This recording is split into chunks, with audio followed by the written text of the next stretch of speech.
This episode of Family Trips is brought to you by Nissan. Whether you want more adventure, more electric, more action, more guts, or more turbocharged excitement, Nissan is here to make sure you get it. Learn more at nissanusa.com.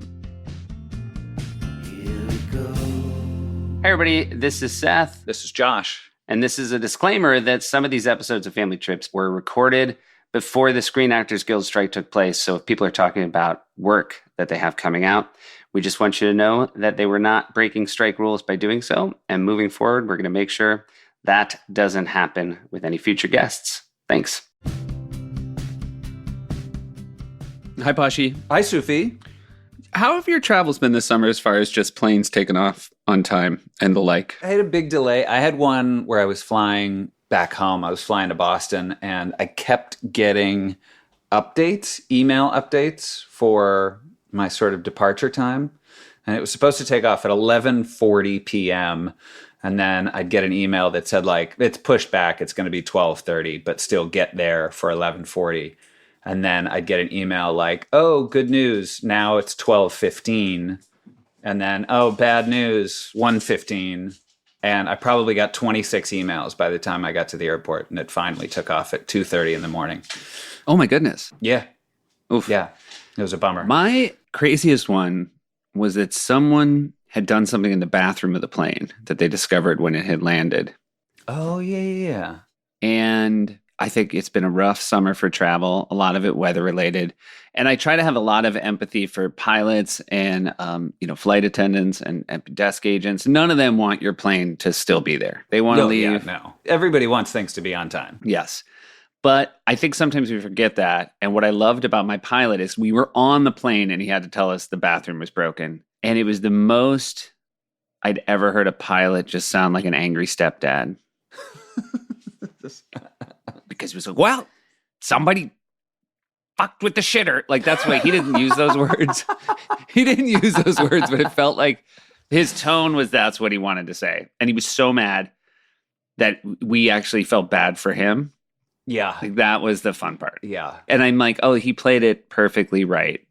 And he also told us, you can get off and we're going to see if we can get a plumber to come fix it. But just know the best case scenario, you're not going to be able to use the bathroom on this plane. So if you want to get off and wait, use the bathroom and don't complain when you can't use the bathroom on the flight. What? So it was one of those, like, somebody flushed something they weren't supposed to, likely, and all like a full ham. Yeah. From the sounds of things. I mean, I don't think this is a brag necessarily, but you and I were in the same fraternity. We had our own plane. With the with two bathrooms. We were in the same fraternity. No, we were in the same fraternity. And I feel like guys that didn't used to live in the house anymore would like come to the house and like stick a whole roll of toilet paper in a toilet and then flush it. But they were like our quote unquote brothers. They were just like agents of chaos. Yeah. That was a horrifying time.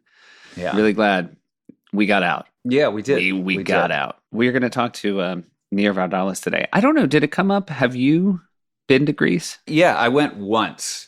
Right. Years ago. I went to this island, Tassos, which was like a very popular destination for the Dutch. Ah, interesting. And I went when I was living in Holland. I was dating a Dutch girl and went with her family. And we stayed at a place where the proprietor of the hotel looked so much like a famous French soccer player. Do you remember his name? He was like Zidane, huge in the 90s. Zinedine Zidane? No, it was earlier than that. He's sort of Thierry like Henry? No, earlier. Okay. Eric Cantona? Yes. Oh, look at that. Yeah, he owned this huge property, and he looked so much like Eric Cantona that he wore his jersey all the time, and he would play soccer with all the kids that were there. And I looked him up, and someone has made a documentary because he had this like lifelong obsession of wanting to meet Eric Cantona. And he didn't initially know who he was, but people there was a French family who went and stayed there and were like, oh my God, like you look just like him. And it became his calling card. And I remember being there and watching World Cup games. In the documentary, did he ever meet the real Eric Cantona? He did, yeah. Oh, good. And he looked so much like him, but the picture that exists between the two of them, they do not look anything alike. It reminds me of two things. Once I was with our good friend Brendan Hunt, and we were in Houston, No, I'm sorry. We were in San Antonio, Texas. But we were at the mall, and there was a man in San Antonio, Texas, who was wearing a Houston Astros jersey, and it was a Jeff Bagwell jersey. And the guy kind of looked like Jeff Bagwell. And Brendan said, I think that's Jeff Bagwell. And I said, the one dude I'm sure it's not is Jeff Bagwell. Jeff Bagwell would not wear his own jersey to the mall. Yeah. And that obsession with meeting someone, Colin Jost once told me a great story. He was in Spain, and he was visiting Scarlett, who was working on a Wes Anderson movie that Scarlett Bill Murray Johansson. was in. Scarlett His Johansson, wife. yes. Yeah, for his those. wife. And Bill Murray and Jost were golfing, and I guess the word got out in this tiny Spanish town that Bill Murray was there, and a dude just burst out of the trees and came running towards them from the village and ran up to Bill Murray and rolled up his leg to show Bill Murray that he had a Bill Murray tattoo on his leg. Wow. And I just like that you're in this little Spanish village and somebody must have heard that Bill Murray was there and was like, go, somebody get Silvio. Like, Yeah, you know what I Silvio's mean? got to hear about this. And then he got the news and he just realized, oh, I got to run as fast as I can to the golf course. Yeah. Yeah. And I think Bill Murray probably didn't know how to make heads or tails of the moment. I bet Bill Murray was glad that he had a golf club in his hand. Yeah, when a guy charges onto a golf course. You see people charging sort of athletes. It keeps happening, like on the field, Yeah. Baseball players, football players. And I guess, these athletes can handle themselves. But golfers, they got that weapon in case someone truly is coming at them with some venom. I should let our listeners know I do not play or watch golf. I have a great appreciation for them as athletes. I'm not judging. I just don't take any joy from it. But did you see earlier, wasn't there a guy who ran out once his buddy won a golf tournament? And the security Yeah. That happened tackled recently, him. but security didn't know. Yeah, and he did run out with a champagne bottle he was popping.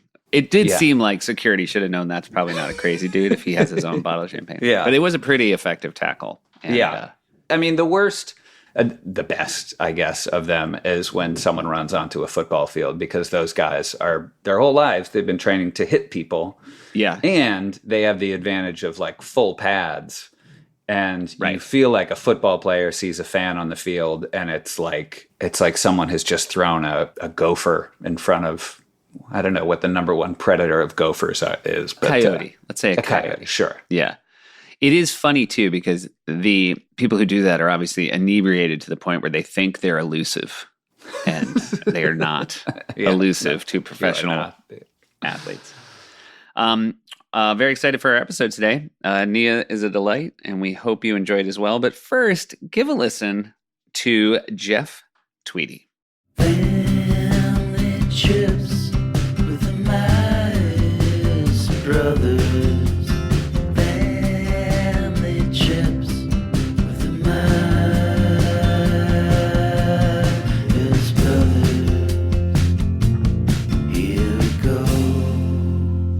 I'm so happy. Hi. Hi, you Nia. guys. I don't think your Hi. headphones make you look weird. I don't think that at all. Oh, yeah. You're wearing very normal headphones, and we look like airline captains. Yeah, but these are like 1994. Like they're not really hip. You have How are you? a lot of your background sort of feels like 1994. Are you? It's true. I came to Greece for a photo shoot, and I'm Wow. staying in a house. Yeah, that's a little vintage. It's quite nice. Let's just start by saying it is very on brand that you are joining us from Greece. Completely agree. Hey, Mom. It's also, I think it just speaks to you will go there at the drop of a hat if you're going there for a photo shoot. That is a fact. I will go here for anything. If they say, you have to go and pick up these arms and get them to this country that we're at war with, I will go. That is fair. Oh, you said Athens? Yes, I will be Gun there. runner. Yeah, I will do anything to get to Greece. Nia, I want to start because I associate you first with Chicago because I knew a lot of people that knew you from there. Mhm. And then, of course, I think like everyone, I associate you with Greece. And I always forget that you're Canadian. Yeah. That's why my big joke with Derek was like, hurry up, because I'm so Canadian. I would never. I would be like, oh, they need to cancel? That's okay. Those brothers must be busy. So Winnipeg, Canada, right? Yes, yes. I'm from Winnipeg, which is right in the middle of Canada. It's the prairies. And I feel as though it has a reputation for being brutally cold at a time back in the day when not everywhere was overcome with weather tragedies. Yes, it was very cold and also formative in that if you could learn how to parallel park in that snow, you were a badass. So I think it made me tough because, as you mentioned, from there I went to Toronto, second city, and then Chicago, second city. And when I got to Chicago and Toronto, people around me were fired. Like they were like, good, let's clean house. So then this Canadian shows up in the cast, and it was just a hugely popular decision to bring me in. People are getting fired all around me. But in the end, I think my niceness, I'm not going to say it won people over. They got used to it. Did Chicago feel like almost like a South Beach to you, being from Winnipeg and coming from? Yeah. Yeah. I was used to that cold, but I kept thinking, why did I defect to such a cold city? Why am I here? And that kind of wind is extraordinary. But then I got my citizenship too. I have both. I have Canadian and American citizenship. And I wanted to vote. I wanted to like really be a part of Chicago. But yeah, that cold is no. It's a no. And so your Winnipeg upbringing, was there a big Greek community in Winnipeg or? No, there were Okay. about 3,000 Greeks from aged infant to in a casket. And yet we were They still count them expected- when they're in the caskets. Yeah, because the beard's still growing. The beard's still Yeah. growing. Yeah. So yeah, and we were expected to pick one of those people and marry into that family that we were probably partly related to. And I, I have been, I've read things about myself, like not happy with that lifestyle. Vardalos then went on to become a sketch comic, blah, blah, blah. And I thought, no, that's not what happened. Nobody asked me to stay. Everybody liked my beautiful older sister. All the Greek boys liked her. And then I was just kind of like, that girl that did musical theater. So no one paid attention to me. So when I went off to theater school, no one noticed. It's not like the Greek boys were like, no, come back. I want to make babies with you. How many Vardalos siblings were there? There are 3 girls, my older sister, Nancy, me, my younger sister, Marianne, our younger sister, Marianne, and our brother. Guess what his name is? It's Nick. Is Nick the youngest? Yes, he's the baby. We used to go on these cross-country trips. We would go from Canada, from Winnipeg down to Chicago, where my dad's sister, who married his best friend, lived with their kids, our cousins. And we would drive down from Winnipeg to Chicago, and we would drive in a big Cadillac, and we'd play Trivial Pursuit. And the 3 girls would sit on the seat, and we'd put our brother, no seatbelts, we put our brother down in the wheel well, like in the foot well. And we'd make him hold the Trivial Pursuit board up on his face like this while we tossed the dice and moved the things around to, get pies pie slices in our pie. That is really an era. We were a Trivial Pursuit family as well. I like that your parents were obviously in the car and must have been very proud of the fact that their daughters were pursuing trivia. Yes. And yet they also must have been aware that their son was just being used as a table. Yes, it's true. They couldn't see back there, which is why we're all still alive, to see what we were doing to my brother. But he got his revenge on us in many, many ways. Like, we had a curfew, of course. And when I was a teenager, he's 7 years younger than me, he rigged a piece of dental floss against something in my closet so that when I walked into my room late, my ankle stepped against the dental floss and it pulled a light on a battery in my closet, which shone into my eye, and I screamed and woke up my parents and got grounded. Wow.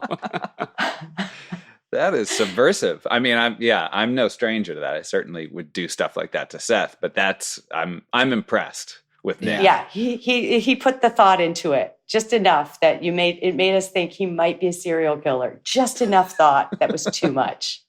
So I have a brother-in-law who has 2 older sisters, two older Jewish sisters, and I've always said that in a way I feel like he has three Jewish mothers. Does Nick have three Greek mothers? Are Greek older sisters do they have that sort of oppressive sibling Always. manner? Yeah, always. We're still telling him what to do. And we hear it and yet can't stop. I guess it's genetic. But we're always telling him. He married a fantastic Greek woman who also tells him what to do. So it's a perfect life for him. It sounds great. Did you guys, was it imperative that she got on well with his three sisters? I think so, but we liked her immediately because we always used to watch. She came for Christmas holidays when they were engaged, and no, they had actually just met. She was a friend of our family, and they came for Christmas, and we were watching Sound of Music in the basement under a quilt that had seen better days. All of us, our family tradition. And they were out visiting people. He was introducing her around Winnipeg. And she came downstairs, saw us and went, oh, Sound of Music, and jumped in under the quilt and pulled it up. And sure, it had dog toenails in it. And she didn't care. And we thought, oh, she's one of us. So you mentioned you would drive to Chicago. What's a Winnipeg to Chicago drive time? I think it's 8 hours, or it might be 8 Greek hours, which is pedal to the metal. Hard to know. So it would be a 10-hour drive. Is a Greek 8 a sort of human 10? I think so. I actually can't recall how long it is. And we did it a lot. Like if there was a baptism, we would just get in and drive there. If there was just anything, there was always something going on between Chicago and Winnipeg. And we went back and forth. We were really, really close with those cousins. When you'd go to Chicago, would you do, aside from family stuff, would you go see Chicago? Were there things about that city that you'd... Yes. Our cousins would take us around. We, of course, went to the Sears Tower when it was called that. We went all around and we saw everything. And I remember driving by Second City and saying to my cousins, I'm going to work there one day. I have a cousin, Nikki, who's honestly should have had her own reality show. She's extremely watchable. I'll put it that way. You can't take your eyes off her. And she talks like this, like everything is. And she would say things to me like, if you want to do it, you have to, like that. And so eventually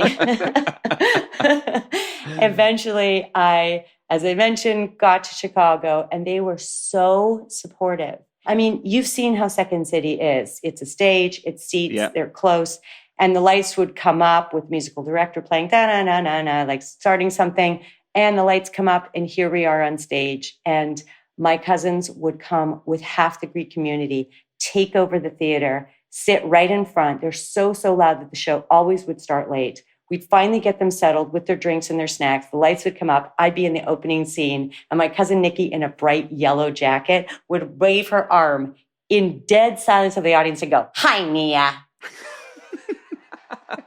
Now, again, we're talking about a cast that's maybe not that excited that you have joined to replace their fired friends. How do they feel about your Greek entourage in the front row? Yeah, they would always say, oh, this is the night that Nia's going to kill. It's always like once a week, there's the Greek community. Anything I said in the improv set, I was like, I'm a genius. That's wonderful. It was not exactly welcomed by them, but I think they got used to it. Then we'd all get in a cab. We'd go down to Greek town. You have to, that's what we do as Greeks. We roll you into our world. We love a convert. We love it. And if you just like the taste of feta cheese, we declare you Greek. I remember once my comedy partner and I, Jill Benjamin, did a show at the Live Bait Theater in Chicago, and which was maybe 80 seats. And I came backstage before the show and I said, there are 11 people here, and only 2 of them are not related to us.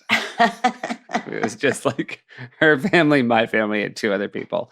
And in the end, it wasn't a bad show. We leaned into it. It was not a bad show. But Josh and I went to Northwestern, and we used to, our visit to Greektown was once a year. We would go with our college fraternity.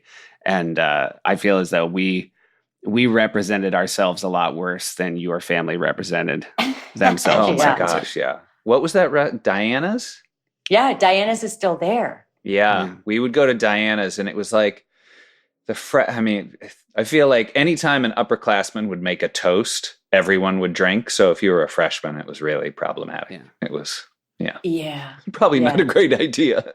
We had to get in a bus afterwards with trash bags. It was awful. Oh, yeah. Yeah, I did that too in college. I remember drinking till you can't see and you wonder why. And then the next day you vow you'll never drink again and then you have to. I know was going to Greece. When did that start for your family? Was that something you would do as a kid?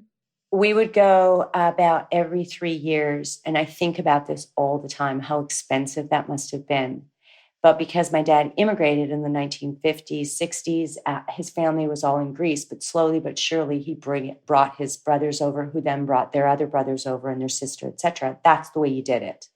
And in fact, this is a really crazy story, and we'll probably all go to jail for it. But here it is. I've never told it, but here, one of my uncles passed away, and the next one under him, younger than him, took his documents that had just been processed for him to immigrate and went over to Canada as his name because they all look so much alike. But that's what they would do. They would work, get papers for someone, put money into an account, get them over, get them employed.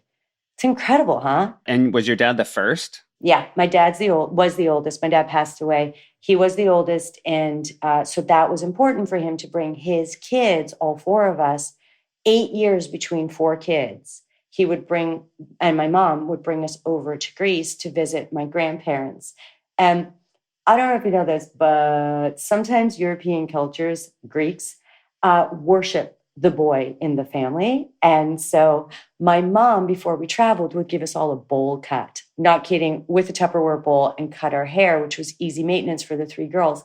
Well, we got to the village, which is like driving up a winding road. We get to the top. And of course, my grandmother would have been alerted by carrier pigeon months before that we were coming. So she'd be waiting at the base of the fountain for us to come. And she'd rip open the car door like a badger with a bag of Oreos and to find Nico, who was the baby, who was 4 years old. So she took my sister Nancy, moo means mine. She took my sister Nancy and she went, Nico moo. And Nancy with the bowl cut said, oh, I'm Nancy. And she went, kissed her and kind of tossed her aside, went through each of the kids and finally found Nick. And they were like, it was like Lion King. They all held him up, like the progeny of Gus Vardalos has come back to the village. And the three girls it just informed my comedy in that moment. I knew exactly who I was in the Greek society. Was the plan to give you guys bowl cuts so there would at least be a moment where you would get the light of your grandmother while she thought you were potentially... Just so you could see what it would feel like? It was, no kiss. It was pre-planned in some way, I guess. But yeah, we had low maintenance hair, all of us. I think looks were not necessarily as valued in my family as being funny. No one really commented on each other's looks. We all looked the same. There were 27 first cousins. We were all dorks. And we all went to Greece in the summer and hung out. Is that incredible? So wait, not just your family, but all the other cousins would be there as well? There would be, of the 7 brothers and sisters, well, one family still lived in Greece. And then of the others, there would be at least 1 or 2 other families that were also making the trip. And we would just hang out. We'd go to the Isthmus of Corinth and have a meat on a stick. It's called souvlaki. We'd have a meat on a stick eating contest. We'd go swimming. We'd get brown. And then we'd go back and miss the first week of school in September. It was just a given. It's what we did. Wow. How long was the total length of the trip? We'd go for 3 months. Wow. Yeah. Huh. Yeah. It's why I'm fluent. It sounds just so amazing. You're like, we go to this mountain and our grandmother would meet us at the fountain. And then we go, when your father was bringing his brothers over, I mean, no disrespect to Winnipeg, but were they like, oh, thanks, Gus? I mean, land was cheap. That's all I'm going to say in Winnipeg, but it was a shocker for them. And I think about it all the time. Why Winnipeg? And there is one reason, but why did they all settle there is the question. One went to Chicago, but my dad and his best friend, as I said, also named Gus, they came over together on the boat. And my dad stopped in Winnipeg to visit a very distant uncle. And the very distant uncle said to him, as my dad was on his way down to Chicago to go to mechanic school, the distant uncle said to him, oh, you're a church chanter, aren't you? Because my dad had been trained. There was so little food in Greece that at one point, Greek boys were sent to monasteries and nunneries to work the land, get educated so they could eat. And in return, it's unbelievably sad and yet poetic. In return, my dad was trained in the Greek church. We have like Jewish synagogues, they have a call and response, and we have that with Greek Orthodoxy as well.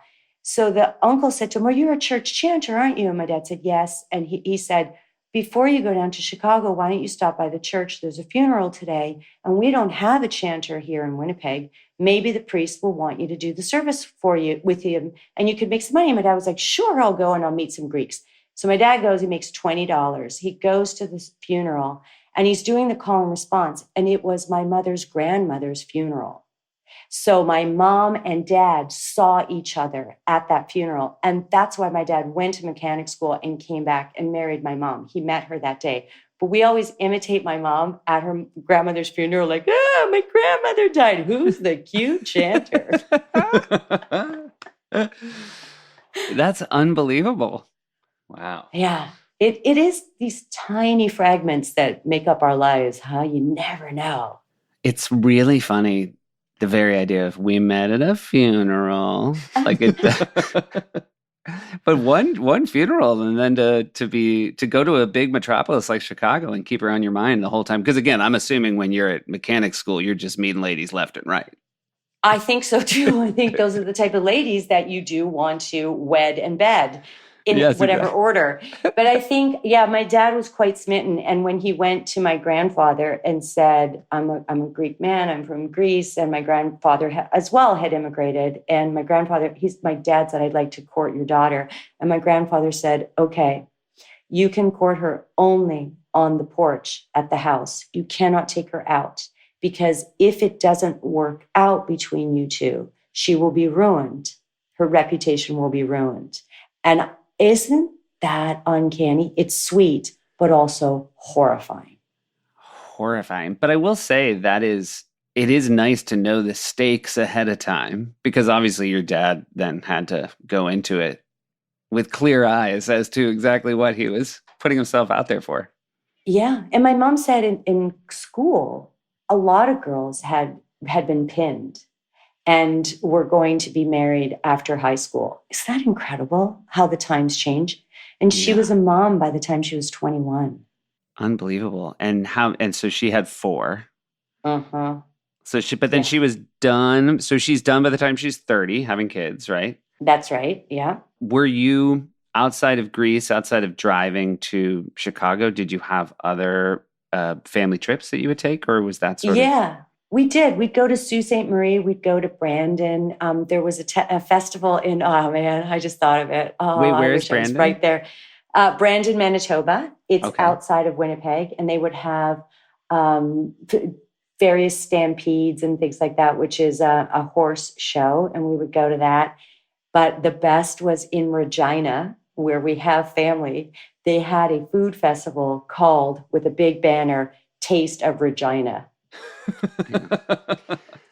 Regina. Those would get stolen on the regular. They'd be like, who took the damn banner again? That might be the biggest example of how much times have changed, is you used to be able to hang a Taste of Regina banner and it would not be taken. It would not be taken. Isn't Regina my sister-in-law's middle name? It's Regine? Regine, yeah. Regine. My sister-in-law's middle name is Regine. But Regine. But sometimes she can act like a real Regina. She really. Did you ever go to any of those stampedes, any of those kinds of shows? Yes. We went to the Calgary Stampede and we walked through the 4-H club and we met the kid who had won for the biggest pig.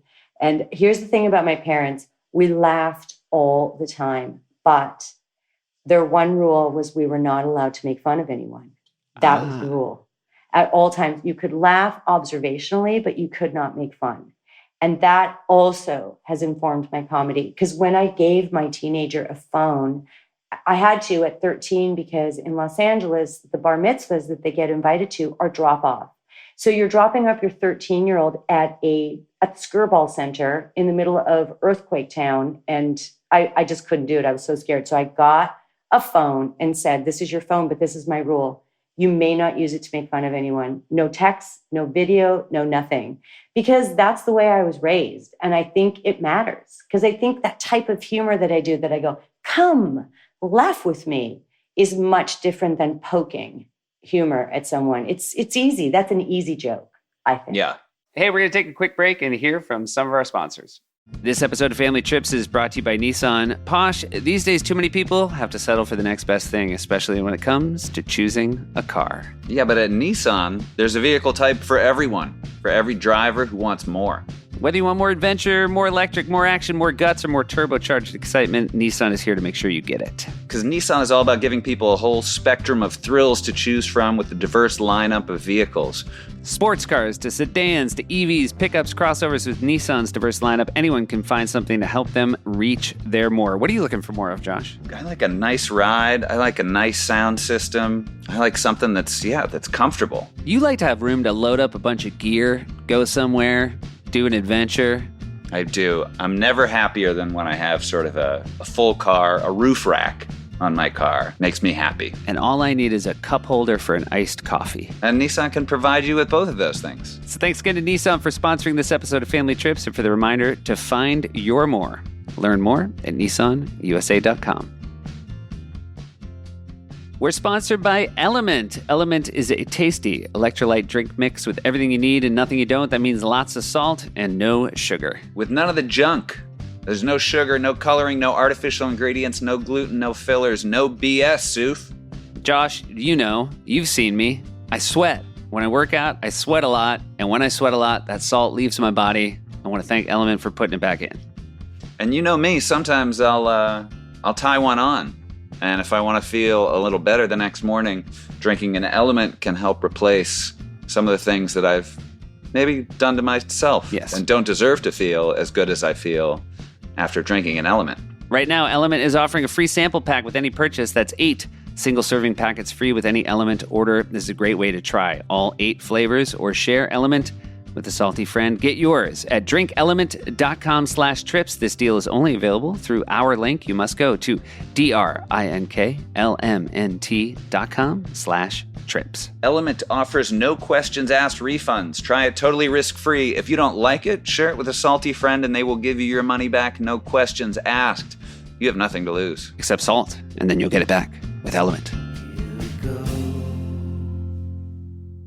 You came from sort of this agriculturally based community, but we're at this point, obviously your dad's a mechanic, right? He's not into farming anymore, even though he came from that sort of life in Greece as well. Yeah. Okay. He came from sheep on the countryside. And, if they drank milk, it's because they went and got it themselves from an animal. Yeah, absolutely. That was my dad's life. He was a mechanic and then morphed into buying and selling cars. But not individual cars. He would buy like a trove of cars coming from here and then turn them in, and then became a land developer and made all these shopping malls in Winnipeg. And this is a person with a 10th grade education from a village. It's incredible, isn't it? And my mom, a sweet Winnipeg Greek lady, ended up working at one of the theaters after we all went to school, and she had nothing to do at 35 years old. She asked if she could be the bookkeeper at a theater that I worked at after Showcase. Oh my gosh. I'm assuming they embraced the opportunity to have a bookkeeper. Oh yeah, they loved it. But my mom and dad they went to one of the parties and they were trying to tell each other in Greek that there was pots being smoked at the party. There was pot in the other room, but my mom didn't know the word for cannabis or joint, in Greek. So instead she said, don't go into the other room. They are smoking. And she used the word for casserole dishes, like pots and pans, like that. How much Greek was spoken in your house growing up? Always and constantly. And being in the village for those 3 months made us completely fluent. We're all fluent. And when I got to Greece to direct the movie, I asked the office, we partnered with Faludo House, Playtone. Playtone produces all these movies. Playtone partnered with Faludo House, who are Greek based. And so I got to the office, the production office, and I asked 25 production staff to only speak to me in Greek because I wanted to get my Greek up to a level so that I could direct actors who only spoke Greek and speak to crew who only spoke Greek. But when you do that with Greeks, 25 office staff, interns to a line producer, what you've done is invited 25 teachers into your life every single day. So I'd be in a meeting speaking Greek. We're going to put the cameras here, and they'd be like, Nia, Nia. When you say the cameras and it is plural, you must remember it is a feminine word, and therefore, it was like a mistake. Yeah. I imagine after that, you might need to smoke a little casserole dish and Yeah. Some pots and pans. take a pause. I might have to light up a bowl. It means something different. Did you? So I want to. If you went every 3 years, so every 3 years you get a 3-month summer in Greece. Were you miserable the other summers? No, I was miserable in Greece for half of Oh, the no. time because when you turn 13, you just want to go to Clear Lake with your friends and Gotcha. share a cigarette under the dock. I didn't want to go to a village and watch my uncle skin a goat. Yeah, I that makes really sense. felt othered at that time. And now I'm so grateful for it. Right. So how many of your Greek trips were you that did you have that jaded take on it? Did you have a couple? Two of them. Yeah. Two, because the Yeah, first like 13 ones and were 16. little. The teen. Oh, Yeah. Oh, absolutely. Because when you have a teenager, they go from being a loving little cat to from a loving little dog to a cat. Yeah. They're just like a little puppy, with their face against your neck, and then they're a teenager about everything. That was me. Did you ever, when you were over there as a teenager, did you ever think maybe I should go to a funeral, try to make eyes at a chanter? That's so funny. I had all these protective cousins around us. There was not even a makeout session. It Really? was, And you blame that on your protective male cousins? absolutely. Yeah, We okay. moved in a group, definitely moved in a group. But at the same time, every one of us was into something else in my family. So Angie was into skating, Mikey was into football. I was, of course, into theater. So this group of this rambling, chubby, dark, swarthy group of cousins, we would supportively go to each other's thing. So any piece of theater I ever did in Winnipeg, I had a bunch of cousins there, as did this cousin, this cousin, this cousin. So there was that trade-off. And I actually didn't want to leave that warm bubble. It's scary to go out into the world. I went to theater school in Toronto. It's this classical theater school that you have to audition to get into. And we're all like, I do love Shaw and Shakespeare. And you get in there and everyone is, clawing to get the teacher's attention. And that's when I realized some people are not so nice. And Yeah. I had only grown up with nice in the nicest city. So yeah, I was awakened. It's funny freshly. because, of course, I think for most people, they would think Toronto would be a nice city. But of course, that would be coming from the States. And if you come from a smaller part of Canada, I guess.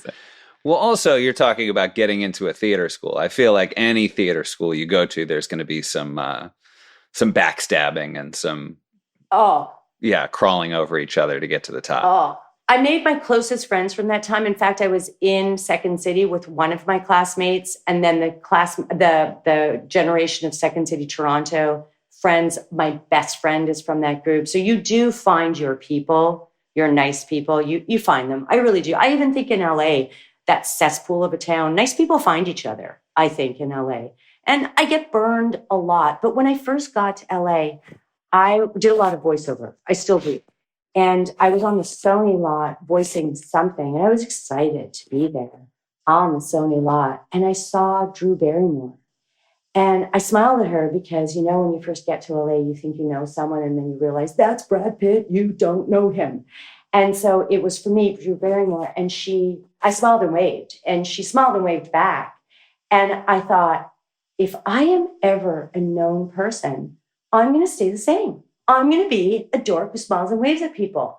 I got to tell her that too, years later, That's after my wonderful. Big Fat Greek wedding. I was like, I saw you on the thing, and this happened. And she said, I probably just thought I knew you. And I was like, no, you were nice. So, It is, Ben, those moments where you had a chance and you didn't realize in the moment that you were giving someone else a memory. And when they then give you that gift years later and tell you how nice you've been. You, by the way, I should know, I met you right after the success of My Big Fat Greek Wedding because you hosted SNL in 2002, and you were a lovely host, Nia. Yeah, that's super nice. Your super fan. I was so excited. And then when I guessed it on your show, I remember like I wanted to say something like gushy, like, I'm so proud of you. And I am. I'm so We are proud of him. you. Yeah, We're right. proud of him at home. So Well, I should say, like, people from those first couple years, like 2001, 2002, I have had some very nice conversations, including this one, where people say something like, I was really, really proud of you because you did meet me when I was a C, as you would say. I did not have much purchase at that place. And so for people who were kind at that time, it means a lot. I know what you mean. I know that feeling of when you meet someone who has figured out the system much more than you. And it's not jadedness. It's just a game that I don't know how to do. Yeah. And when you have a genuine exchange with somebody, you remember them. You really do. And I should note, like, I don't feel as though you were, I mean, again, for anybody who doesn't quite remember, like, it was the most out of nowhere. I mean, and I should say we're at this very exciting time where, as unlikely a trilogy as you are ever going to have in cinema, right? And the most wonderful kind of trilogy, which is taken time, and so it's not just coming off the assembly line. But that movie came out of nowhere. And the other thing about you in 2002 is you were not walking around like you'd figured it out or cracked the code. You were walking around like someone who was just genuinely overwhelmed with how much people liked this thing that you put your heart into. And it was really great to be around you then. Yeah, thank you. I was overwhelmed. That's one. The movie came out April 19th, 2002. We were in, 11 theaters, 16 theaters. And then by the time I hosted Saturday Night Live, it was November 6th, 2002. So in that time period, my life and brain had exploded. And I was walking around so thrilled because Rachel Dratch and I were in Second City, Chicago together. And here I'm backstage at this institution. I know you must have felt this too when you got hired. You're backstage at this thing that you watched and dreamed about being in. It's crazy, isn't it? It's crazy, although your version of it is you were there because you had earned the right to host. Whereas the minute I was there, I immediately started worrying that they were going to regret the decision. When you host, you're getting the whole week. Whereas I just constantly was waiting for them to realize they'd made a terrible, terrible mistake. Going back and hosting, it was weird having worked there for as long as I worked there. I had no sense of how cool it was to host. And so you actually had an experience. It took me years and years to fully wrap my head around. I would imagine that. I felt the fear, Josh, in the writer's room while people are waiting to have the material taken or not taken. Sure. That fear is horrifying. It's just as you're waiting to know. And if you're not in the show, you're not in the show. I don't know. But you guys are doing such a smart thing by creating your own job. I always say if the phone doesn't ring, call yourself and just hire yourself. Yeah. You're so smart. What was obviously I know the reaction. What have subsequent trips to Greece been like for you after the phenomena of the movie? Is it where you're the most famous? It's hard to walk around. It is. But I always say, if somebody spots me in Greece, and I know I owe them a picture, because it would be like if you see Jackie Chan in Chinatown. Yeah. It's a coup. It's a coup. You're going to get a picture. Yeah. Years ago, I went to Thailand, and I feel like every little bar and hotel was playing The Beach. And it was just what they would play, because it was this was shot here. And I imagine if Leo DiCaprio was walking around, he'd be pinged off left and right. And I feel like they must show My Big Fat Greek Wedding at so many places at any given day. It's so crazy. They play it on a beach, to show. And I'm like, where are my residuals for that? It's fine. It's fine. Yeah, those beach movies. I saw a beach movie in Greece once. It was great. I forget, we were on one of the Greek islands for a wedding. And my wife and I were walking, and it was just in the middle of a tiny little garden where they had strung up a screen and were selling beers. And it was one of the Robert Downey Jr. Sherlock Holmes movies. Oh. And it was just the perfect, we sat there for an hour beautiful, fairy lights strung up. And I was like, oh, this is a great way. And I do. Oh. I feel like Robert Downey Jr. did not see a dime off that screen. Yeah, there you go. Have you ever noticed, I know it's closed now, but at the Cinerama Dome in Los Angeles, you can see anything there, and it's the best movie you've ever seen. If you see it at the Cinerama, it's like a big theater. That's where you have to see a movie, in a theater, I think. Yes. Yeah, I agree. And I mean, I had never seen Gone with the Wind. I saw that at the Cinerama Dome. I saw It's a Mad, Mad, Mad, Mad World there. And yeah, I mean, for people that don't know Los Angeles, plenty of you won't, but it's a great theater, and it closed in the pandemic. And I had a lot of points. I had a lot of points racked up at the ArcLight that I've lost, but I'm hoping they come back. You never know, right? I always thought Amazon or Netflix would buy them. I'm sure I'm not alone in that thought, but I always hope that. But for the listeners, it's shaped like a planetarium. It's a giant theater. It's a great big screen. I saw Crouching Tiger, Hidden Dragon there. I'll never forget it. That's a perfect movie to see with people. That's what you want, I think. When you knew your Big Fat Greek Wedding was a hit, did you ever go to watch it with an audience, just sort of sneak in the back? I don't know if you know this, but I'm quite a cool person. Of course I went. Of course I went. Like, constantly, all the time. Yeah, I did. I actually had one experience. I swear to God, this was by accident at the Grove. I didn't know it was still playing there, and we were going for dinner, and we were standing in front of the theater. My group was meeting at the Grove as the audience came out. So I looked like a bride greeting her guests after reception, and I took 1,000 selfies. And of course, my friends were like not saving me, thinking it was the funniest thing in the world, just to have me standing there like a cardboard standee. But yeah, I do. We love people laughing, right? Sure. It's the best sound. So yeah. And again, as you said, it is really the fact that it was comedy that was not mean-spirited at all makes it, then you don't have to worry as you're standing outside afterwards that someone's going to come up and say, I'm actually the butt of the joke in that film. Whereas very much I felt like that was your entire life experience was the butt of the joke. And so that. Yeah. And now we're going to take a quick break to hear from one of our sponsors.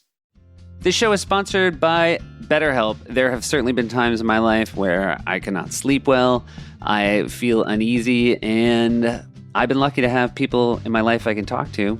BetterHelp is also there to be one of those listeners. I remember the first time I sort of wanted to talk to a therapist. I was talking to you, and I was like, I don't know, this feels weird. I feel like I need a therapist. You said, I've had a therapist for 10 years, and I couldn't believe it. It's great. I love talking to someone who is just there to listen, to help you through any unease you might be feeling or any questions you might have about your life and how to be more at peace or work through some things with someone who's just there to help you. And it's nice that we are living in an era now where people are being more open and honest about how much licensed therapists have been able to help them. If you're thinking of starting therapy, give BetterHelp a try. It's entirely online, designed to be convenient, flexible, and suited to your schedule. You just fill out a brief questionnaire to get matched to a licensed therapist and switch therapists at any time for no additional charge. You can get a break from your thoughts with BetterHelp. Visit BetterHelp.com/trips today to get 10% off your first month.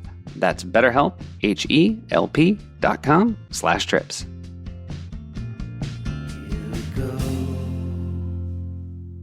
So you have a teenager now. I have a teenager now. You have a teenager. What about you, Josh? No kids. And mine are not even close. My oldest is 7.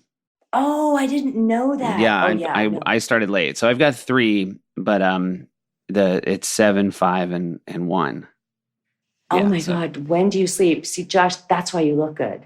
Yeah, that's why not Josh looks sleep. really good. This is not a visual medium, but Nia's pointing out that while we look alike, one of us looks a little bit more well-rested. No, one of you has a ring light. That's what's going on. But Seth's kids go to bed at crazy early hours. So there's plenty of time for sleep over there. It seems to me. I don't know. I'm not there. Yeah. Although we had a night last night where the oldest one is now staying up a little bit later, and we had people over at our in-laws, and Ash, my oldest, walked out onto a balcony that overlooked the sort of fire pit. And it was very Shakespearean how forlorn he was. Because he just we all of a sudden, one of our friends noticed that he was just standing up there leaning over this balcony staring at us. Because I think he felt as though he'd been lied to, that there was a party taking place after he'd gone to bed. Yeah, that was the beginning of the FOMO we all experience. And so your daughter, how often have you brought her to Greece? Is this a Always, destination? all the time. Yeah, not this time because I'm here for a photo shoot for press. Yeah, so I'm just here for a work trip and then headed right back. But I bring my child all the time for the simple reason that, number one, you got to be fluent in the language. And so all the kids just get shoved into the village and they just hang out and they run around. My only rule is you got to be in a group. And we go home at about 2:00 in the morning.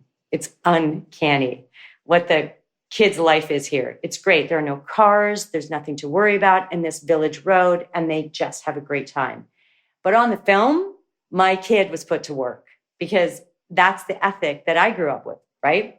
And hauling water, like just doing stuff. It was really fun to watch. She worked on the movie. Yeah, have to.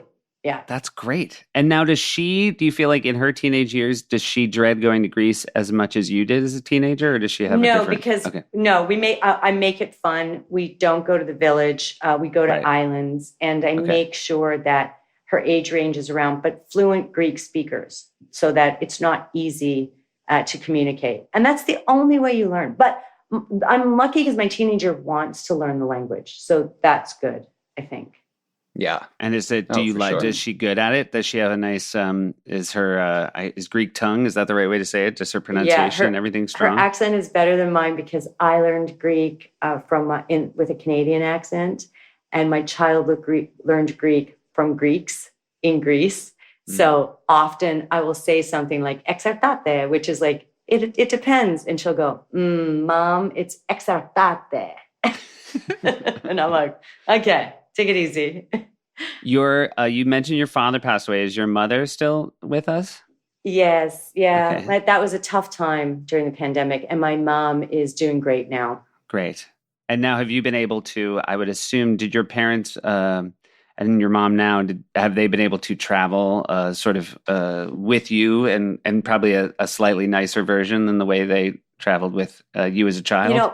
My parents were always background actors in all my movies. Every single one, I've put my parents in it. And my mom said, there's a movie filming in Winnipeg, and your dad and I were thinking that we'll go sign up to be background actors. I was like, no, Mom, no. It is way different.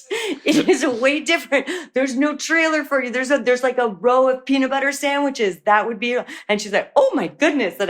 Anyway, so she's learned what it's like to be on a movie set, and she likes it. And my mom's so Winnipeg that she wouldn't even want to be treated any differently at any time. But they all came to to LA for Christmas this year.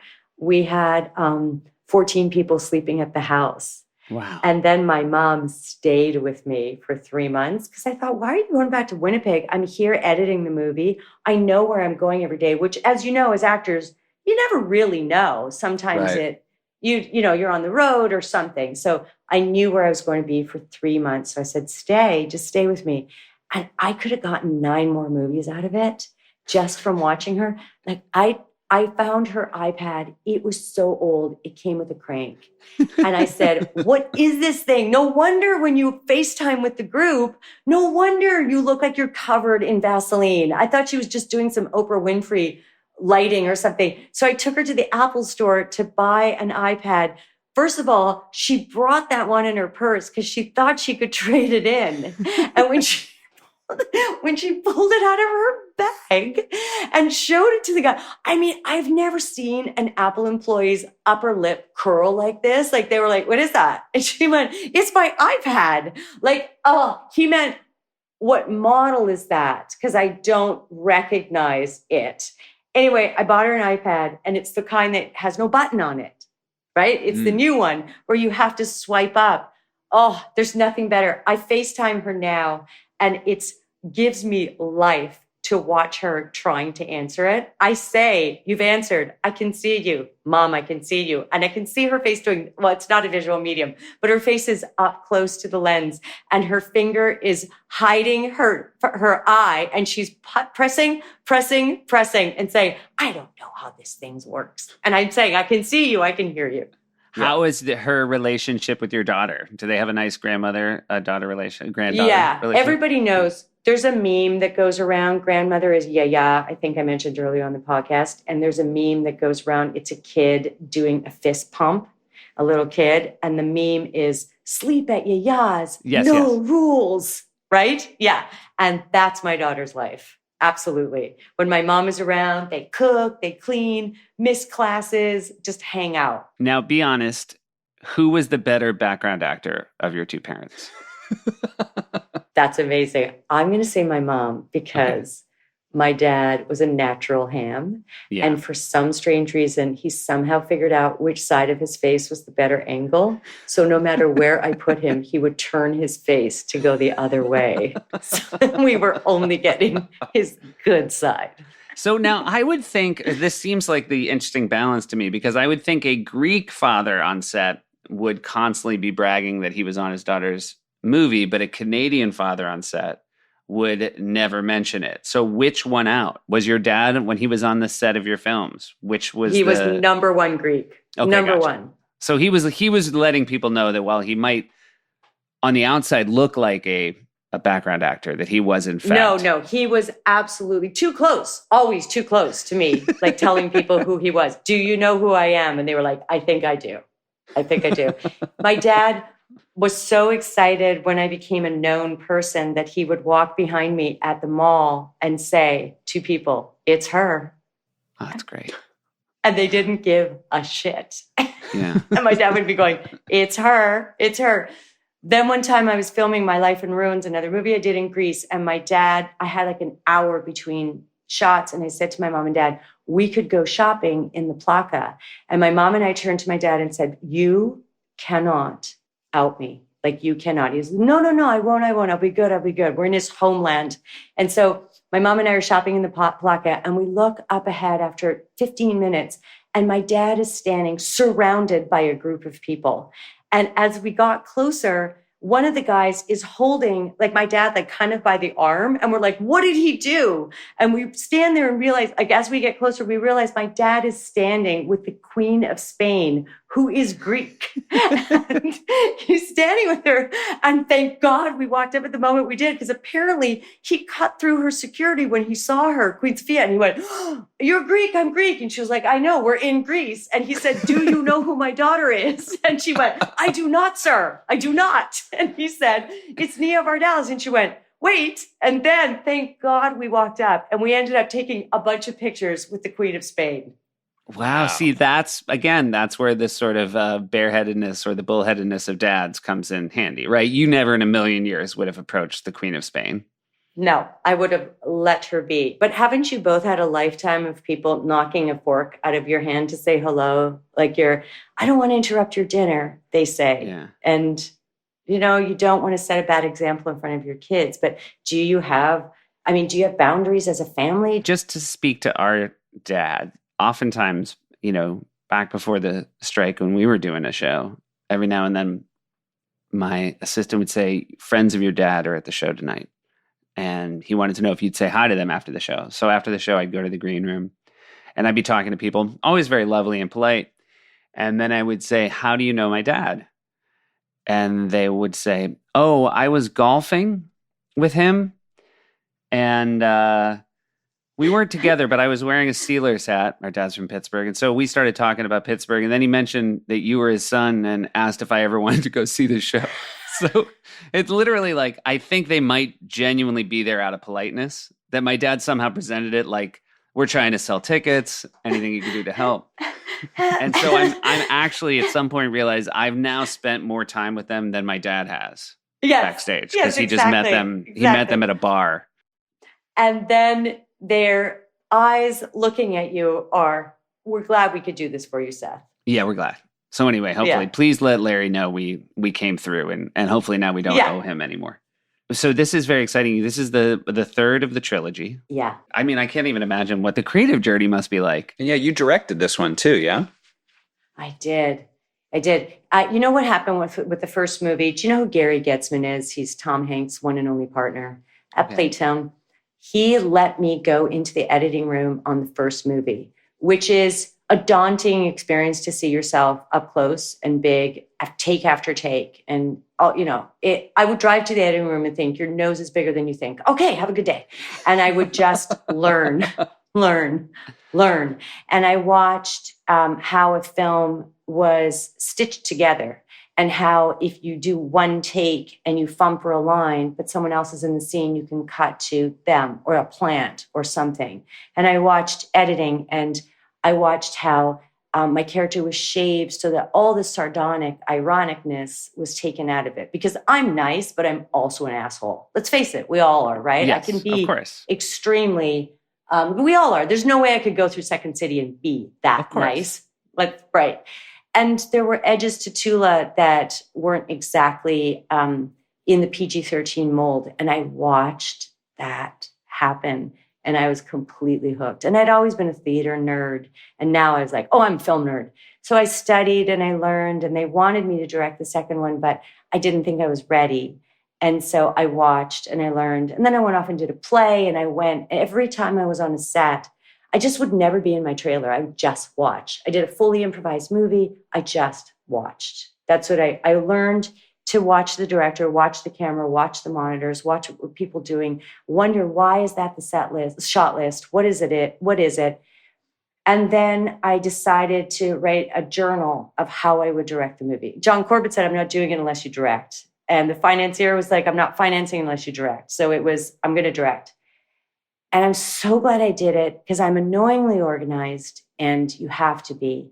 And I just don't lose it. I just don't. I don't lose it as a parent. I never lose it. And that's how you have to be when you direct. So stuff happened. Like the Steadicam operator, the night that we were filming the dances, his COVID test came back positive. So suddenly he was there and then gone, like vaporized on set is how they would whisk them away. Sure. And because of the atmosphere that we had created on set, by only hiring nice people, by only having a good camaraderie, honest, firm, but we never missed a day. We never went overtime. We couldn't. And we had to finish on this day because we would lose actors, because we only had a window of time with a giant 14-member ensemble cast. I had to be very disciplined. And the night that we lost the Steadicam operator, I had a big smile on my face. And I was looking at the shot list and went, okay, here's what we're going to do. And I had no idea what I was going to do. But from our worlds of background of improv, you just smile and wave. And at that moment, one of the camera operators walked over to the A cam and unscrewed it. It was a locked off camera. The Steadicam was the B. He unscrewed it from its pedestal and picked it up with another person. It's so heavy that it took 2 grown men to pick it up, and said, he's British, "Oi, would this work?" And they held that camera for me and shoved it into feet and pulled it out with my arm linked through one of their arms, going, great, swing right, get the drums. Great, swing left, get his foot. Good, swing right, get the guitar. Swing left, like that. And that's how we filmed the dances, because dances have to be an immersive experience. So over and over again, I kept thinking, I'm hyper organized. That's how I made the movie, by directing it, writing, and acting in it. But in the end, it was the kindness of strangers that pulls you through. Yeah. So everyone should grow up in Winnipeg. Everyone should grow up, or every director should at least. Yeah. Also, you saying that you never lose it, and that's why it makes you a good director. That means our father can't be a director. Nope. Seth can't be a director, and Nope. I can't be a director. No.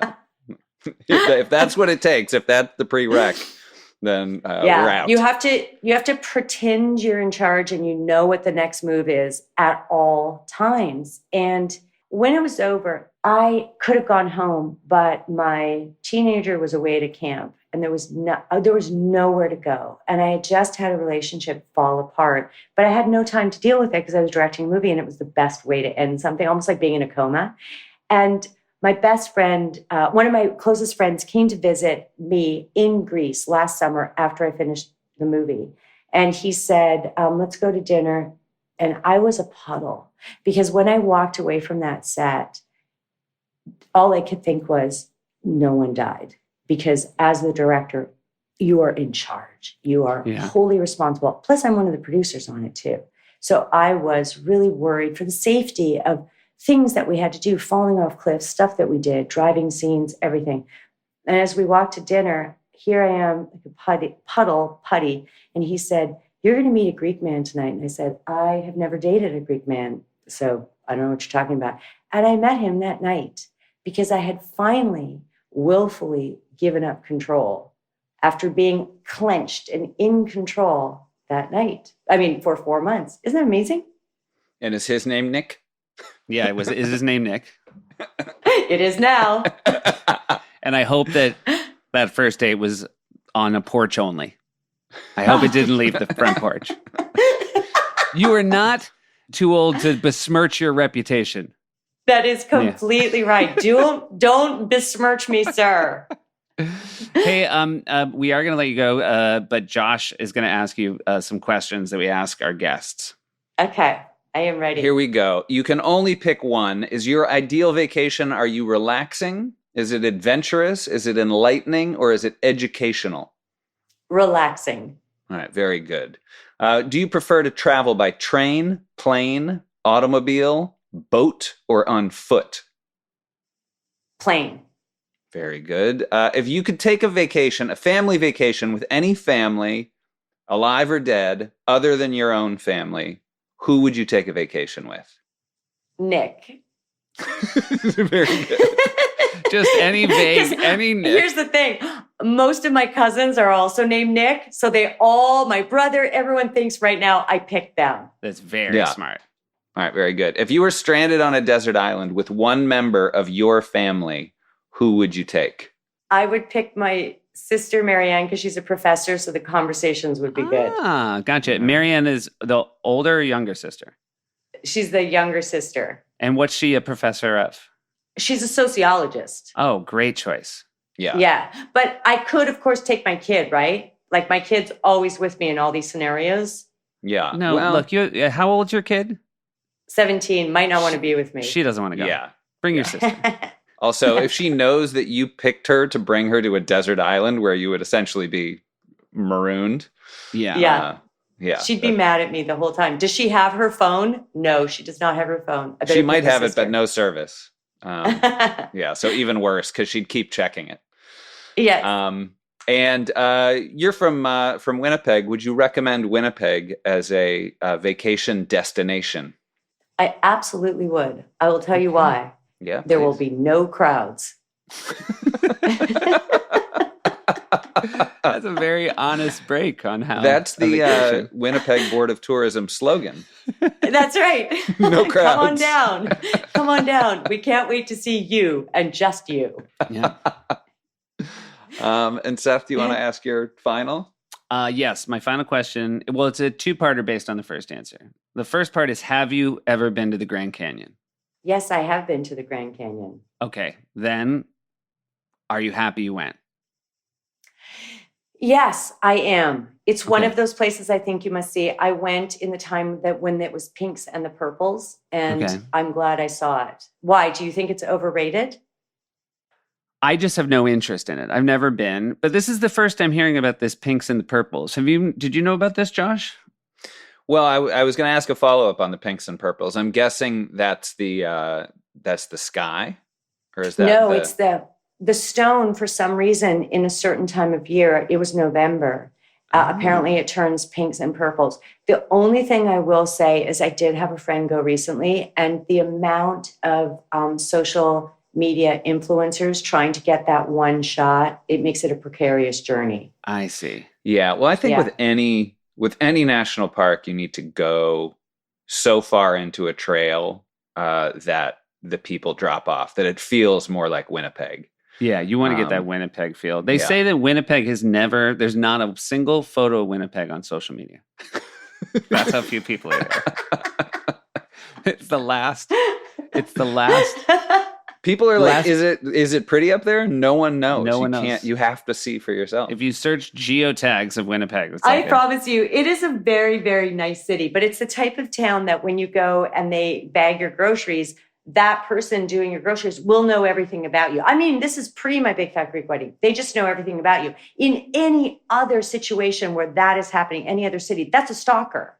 But Yeah. not in Winnipeg. They just know who you are, where you went to school. How's your sister doing? It's a nice small city. Does Winnipeg have a giant Nia pride as well? Is Winnipeg, are you sort of a favorite daughter of Winnipeg? No, because Monty Hall is from there too. Oh, well, yeah, you can't. No one's Actually, knocking him off the top spot. I had the craziest moment. David Steinberg is from there too. And when David Steinberg was publicizing his book, we're both from Winnipeg. And I said to him, I mean, we know the prairies because it's flat. And I grew up informed, again, by his comedy, right? He's so incredible. And I said, David, we know that joke that in Winnipeg, it's so flat. If your dog runs away, you see it going for 2 weeks. And David Steinberg said, I wrote that joke. Wow. Yeah. That's pretty amazing that you have the joke about Winnipeg. Isn't that nuts? And that he wrote, I said it to the guy that wrote it. Wow. That's pretty awesome. Mm. Well, again, it feels like there's a lot of massive differences based on the flatness of Winnipeg between it and the Grand Canyon. So I think it's very lucky that you have seen both. Yes. Yes, it's interesting that you don't want to go. I see. Where do your kids want to go on vacation? Did they say? They're now finally sort of aging into wanting to go to an amusement park. They finally, I think, want to go to Disney World. The oldest and the young, the boys are 2 years apart. So whatever the oldest wants, the youngest kind of wants to jump on board. So I think that is probably coming up. You cannot go wrong with Disney World or Disneyland. It's so magical. It's so lovely. It's really. And then, Josh, are you an adventurer? Yeah, more of an adventure, I would say, than being relaxed. Yeah. Huh. Josh is often hiking. Josh is often going to higher ground. Yeah, I prefer mountains to beaches. I feel like beaches were made to hurt me. Yeah, Josh is very fair-skinned. Yeah. You are, with the ring light. I see. For the people listening. Don't have a ring light. Damn. The ring light is within Josh. Yes, There's an because eternal you're ring light. enlightened. Well, Uh-huh. it has been so lovely speaking to you from Greece, no less. Same. That is the perfect way to get Nia. And Seriously, I'm such a cliche. It's just a joy to speak with you both. well, thank you so much. We really appreciate it. It's great seeing Same. you again. Same. This was super fun. I can't wait to see you in real life. Okay. Yes, and we'll hug please. for a long time till it's inappropriate. Bye. Bye. Her mother and her father were active in the Greek community. Her dad was a cantor, and her mother's grandmother had just passed away. They met at a funeral.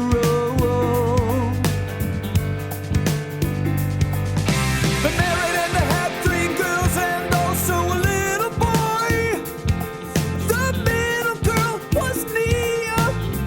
Made her first waves upon the second city stage. Then she struck gold with the wedding film. So big and fat and Greek. Would you believe that she's not from Greece? Whoa. Wait a minute. What? Nia Vardalos. Isn't it Vardalos? Yeah, but for the purposes of this song, it's Nia Vardalos. Yeah, she's from Canada. Nia Vardalos. Nia Vardalos.